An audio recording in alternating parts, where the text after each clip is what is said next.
Hi everyone, Brandon Fuss People here, and for today's video we're going to be talking about finding the right table for your board gaming needs, or other needs that you may find. For today's video, I do have Expeditions set out on this game table to kind of show why size does matter. This is one of my larger game mats, which is the reason why I picked this one. And this is kind of one of the game mats that got me deciding I needed a different layout in the current house we're living in and a bigger table. So the first thing we're going to go over is, whenever it comes to shopping for a table for your game room, is the purpose. Are you going to need this table just for board games, card games, or is it going to be like a multi-purpose use, like how we do it, to where this is where I work, this is where I edit, this is where we play games, record, and eat. And then next up, you're going to want to look at size and space. The reason why you want to know the purpose first is that it's going to kind of delve down what you need, and then once you know what you need, what you're looking for, now you need to kind of figure out what space am I putting this table in, and what size can I fit that's still comfortable for not only the purpose you're bringing it in for, but moving around it as well. Whenever it comes to size of the table, if you're going with something like a dining table, coffee table, a width of 42 to 48 inches is optimal for gaming.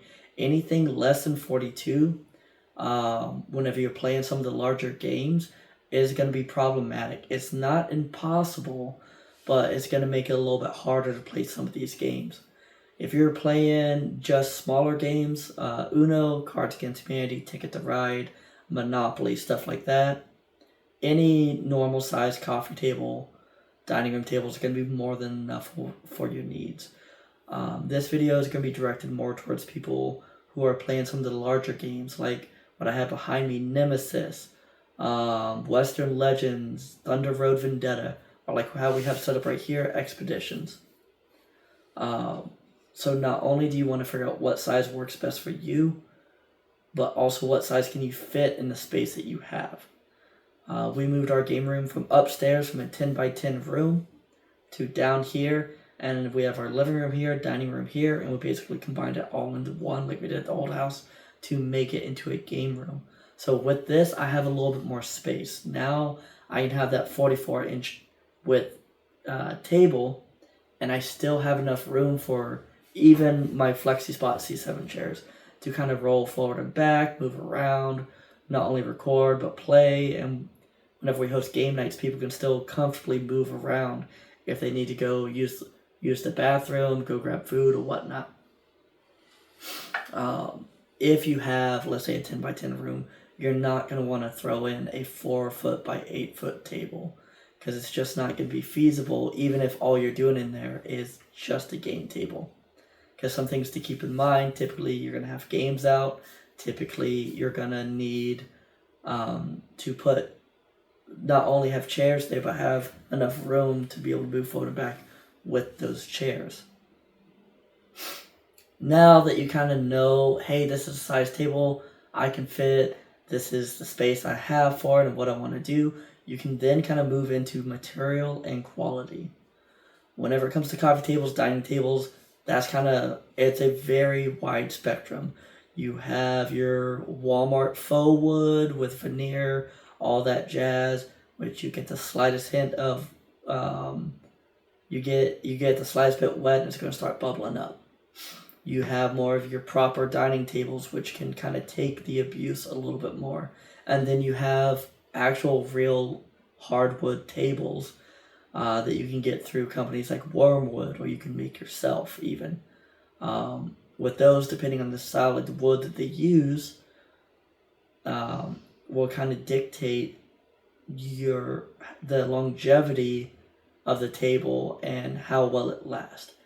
If you go out to Facebook Marketplace and you buy a table that was made out of pine, especially if you're in a high humid area, you're gonna have issues whenever you kind of go through. So if you go on the solid wood route, you're going to be paying more of a premium price, but you're going to have a lot more premium of a feel as well. Now from there, once you kind of know the material, we kind of go into design and style, the aesthetics that match your home. If you're going just a normal dining room coffee table route, get something that matches whatever else is in the room per se in terms of furniture. Whenever it comes to our game room area, it's kind of a melting pot. Or one of our tables is black. This one is a darker brown style, and then our Ivar shelves is still bare pine. The Ivar shelves eventually we are going to stain to be a much prettier color, but for all intents and purposes right now we're keeping it bare because we're gonna do all of that whenever we have more of a like forever home with a dedicated game space. If you want more of a poker table style or there's perks to having a round table style or even a polygon style table rather than just your normal rectangle table. It all depends on the play style you have or the games that you're going to be playing. Next mode, now once you have the design and style down, of course what always gets people the most is your budget. You can either go the route we went where we get this table and 6 chairs plus a leaf for $150. You can sometimes get cheaper than that even depending on what marketplace you find. We spent a couple of weeks going through all the local thrift stores, going through the Habitat for Humanity restores, and that's where you're going to find different things that fit your needs. That's where you're going to be able to find tables under $100. But at the end of the day, you kind of want to be careful on what you're getting. Depending on the style of table, well, also, whenever we go back into the materials used, hey, if you're throwing dice for most of your games, you may not want the loudest of tables. Or if you want to just throw a neoprene mat down to kind of take most of that noise down, you can do that as well. But all of this kind of fits in with budget. If, you're trying to budget on the lower end, Facebook Marketplace, find a table, make it work. If you want to buy a neoprene mat to kind of put over it, there's nothing wrong with that. If you have a little bit more funds available to go towards a game table, kind of an in-between is your all-play brand tables. We're going to kind of go into the features here in this next term. Where it's more of a dedicated board game table rather than just a dining table that you've repurposed as a game table. And then on your high end, you have like the company Wormwood that I mentioned before, where you have these high quality tables made of high quality parts. They're all handmade in the US and shipped to you. With that premium, you get a lot more features, you get a lot more comfort in a sense, but it's more of a wow factor depending on the style of wood you use. Once you have your budget down, then you can kind of go into features, right? So kind of like whenever you're going and trying to purchase a vehicle, you can get the base model to keep that budget as minimal. You can get just that board game, you can get just that dining table and leave it at that. There's nothing wrong with that.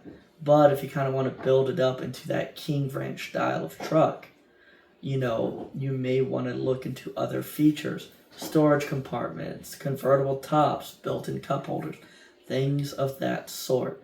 Typically with your game table, whenever you buy like all play or Wormwood style tables, you're going to have a raised edge and you're going to have like a railing system, or on that edge you're going to have cup holders there. That is depending on what you want. Whenever it comes to cup holders, for me, I like to keep them down and away from the table. So I'll either have a rail system on the outside, I'll have a coffee table, something that just keeps drinks and food away from the games themselves.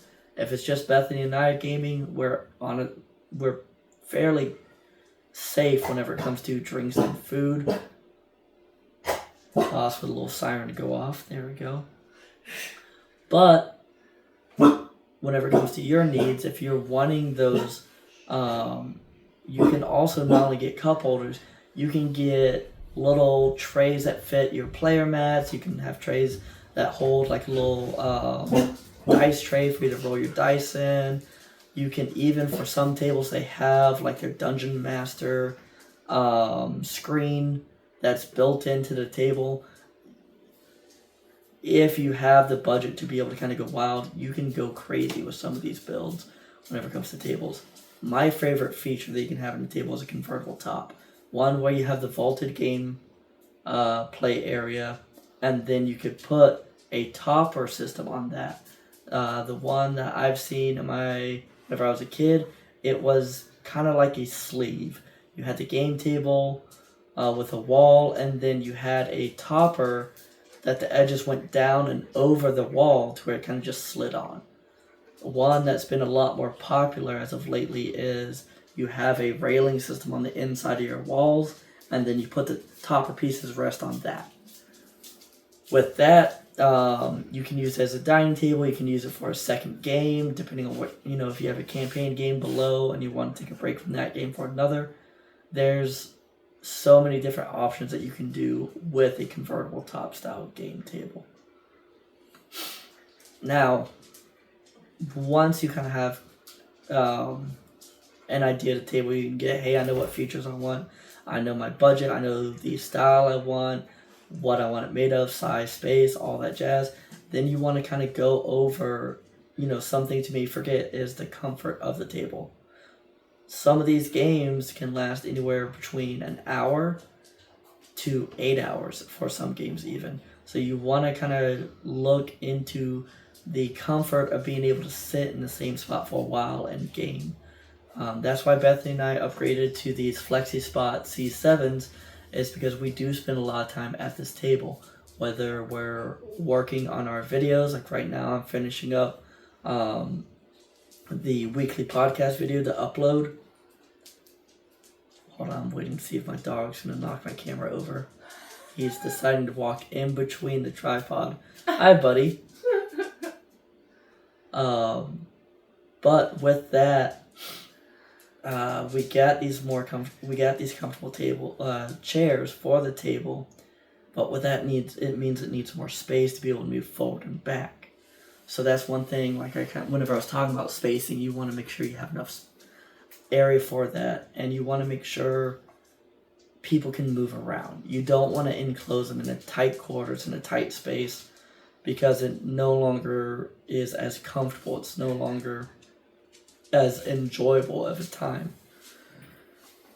Another thing, if you're getting tables such as All Play, Wormwood, or another company that makes board game tables that you want to look at, you want to look at the reviews of the table. Hey, how long are they lasting?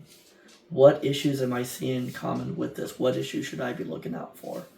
Is this going to be worth the money I'm going to put down? Because once you leave the realm of, hey, I'm going to buy a dining table and repurpose it as a gaming table, you're getting into some high dollar tables. So, of course, if you're putting that much money into it, you want it to be a good table. For our final point we're going to be going over is assembly and maintenance, right? Whenever it comes to table maintenance, some of your tables, like if they are real hardwood, you may need to refinish that table depending on how it was finished before. So if it's just loading, refinishing it up, redoing it, or just cleaning off the table, that's generally your maintenance. For dining tables like this, I get a bottle of Pledge, and I make sure to keep it clean and tidy, so that way, nothing, no gunk or anything like that transfers to my board games themselves. Assembly can be whenever it's kind of fun. A table like this, you have the tabletop, you put the legs on, it has like a little apron style at the bottom. I use it to prop up my feet. This is real simple. Some of your game tables are going to be a little more intrusive, and then even our IKEA table that we built, that one was crazy. The amount of pieces you had, the amount of hardware that you had to put together was intimidating whenever it comes to just a basic table in a sense. And it's all based off of your skill level. If you love to assemble stuff, if you know what you're doing, hey, that's not going to be a problem. If you don't want to, spend hours building a table, getting a dining table is just fine. That's already pre-built. Getting a table from, let's say, All Play, Wormwood, even if you go on Amazon, there's some of these companies that you can pay an extra fee to have a team come out and build the table for you.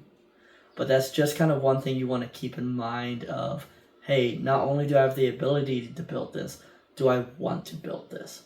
Because some of us, while we may be able to, like I can build a fence any day. It doesn't mean I enjoy building fences. Same goes for, like, I don't mind building simple tables like this, but if I'm having to build another IKEA table, I'm going to build one and I'm going to be done for a while because it's just a little too much. I hope this video is helpful for you and your adventure down the board gaming realm to kind of, finish it off. It's all dependent on the style of games that you play. Like I said, if you're just playing Ticket to Ride, Azul, smaller games like that, you really don't need a bigger table. If you're going into bigger games like Expeditions, Mansions of Madness, stuff like that, that's whenever like all of this kind of comes into play. So hopefully this helps. If you have any questions, feel free to comment down below. I'll try to answer them as quickly as I can. Have a great day. Bye.